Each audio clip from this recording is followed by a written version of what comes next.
When you've got a sale coming up or a vendor passes along a discount, you want that new price to work at the counter and no one has to remember a thing. In Rundoo, that's handled with promotions. Let's walk through setting one up so your pricing is always right automatically. You'll find promotions inside the products section in the main POS. Up top, I can see a promotions tab. This is where every sale you run will live. Right now, I have this filtered for active, and I can see I have one sale on at the moment, a brush bonanza, where I'm giving a 10% discount on some paintbrushes. To build a new one, click Add Promotion in the top right-hand corner. And a quick note, if you don't see that button, it's just a staff permission and admin can switch on for you if it's needed. Let's build out a common one, a weekend sale on a single brand. We'll set this up from top to bottom. First, give your sale a name that will make sense on reports and receipts. We'll call this one the Chadwick's August sale.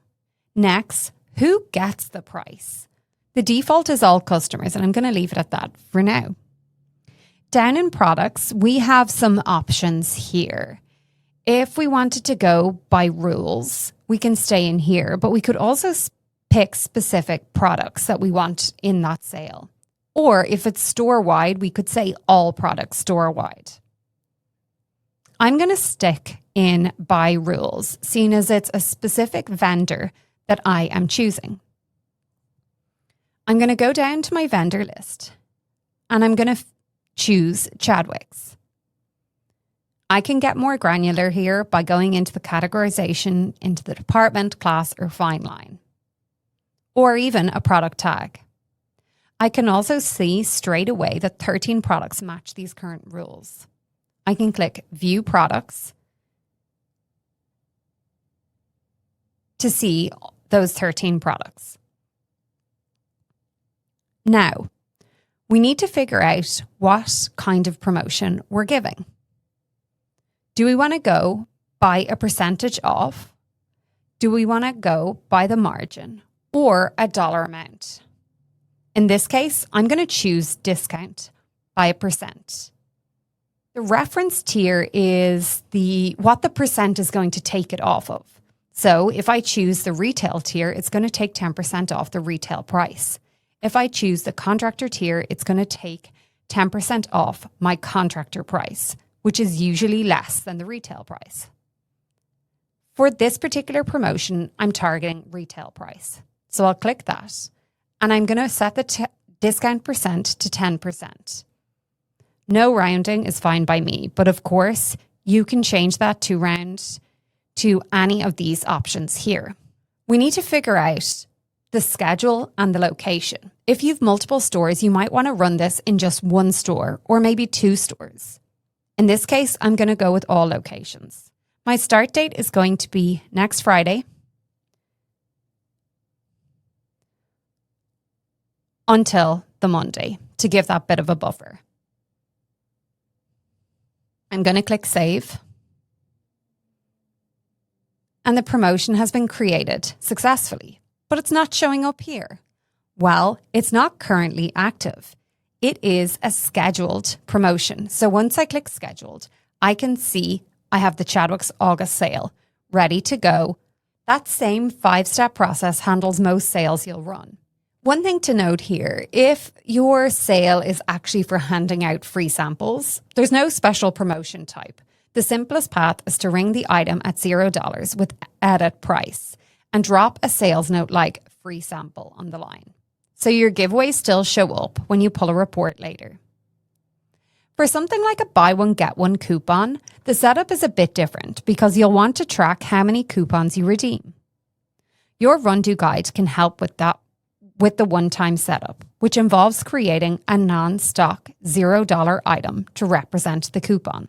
So if I do want to do this, I can go into product, give it a name, maybe BOGO product, price is 0, cost is 0. And I can give it an ID of BOGO1. I'm going to click Save and Edit. And this is the important part. I'm going to scroll down in Settings and make sure that this is a non-stock item. And It is non-taxable. Once I've done that, when I'm ringing up a transaction, so say my sale is on the Wooster brush, I'm going to put 2 in my cart, and then I'm going to edit the price by a discount. I'm going to edit it by 50%. Click save, and I can see there's 2 items, but only 1 is charged. Now I'm going to add in my BOGO product. I'm going to put in a note that this is a BOGO on the Wooster, which should be clear from the receipt, and click add.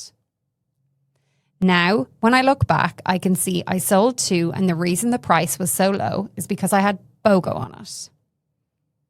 For the note of BOGO Wooster, in my reports, I can pull that and see how many of those coupons were used. Now, what if I want to make a change to some of the promotions I've already got going on? For a quick price adjustment, you can edit it right from the list. Just click into the discount field and type in the new number and click update. But here's an important detail. Once a promotion is saved, its scope is locked in. You can change the name and the discount amount. You can also change the dates. But you can't change which products, customers, or locations it applies to. If you need to change that, the right move is to deactivate this one and start a new one with the correct scope. Remember, when we hit the expiration date, the sale will move into your expired filter. So whether you deactivate a sale or whether we hit the expiration date, the promotion ends and all your pricing for those items instantly snaps back to normal. No lingering discounts to worry about. And what does this look like on the transaction side? Well, let me show you. I'm going to go into my scheduled Chadwick's sale for next week, and I'm going to bring it forward to today. I'm going to click save. In transactions, I'm going to find some lumber. I think this is a Chadwick's, and I'm going to click add. I can see my price and I can see 10% off. And if I hover, I can see it's got a Chadwick's August sale promotion on. Other than that, you run the sale as normal. Now you've seen how the pieces fit together. As always, a good way to get comfortable with this is to try building out a promotion for a sale, maybe one that you have coming up shortly. Give it a shot, and if you've any questions, let us know.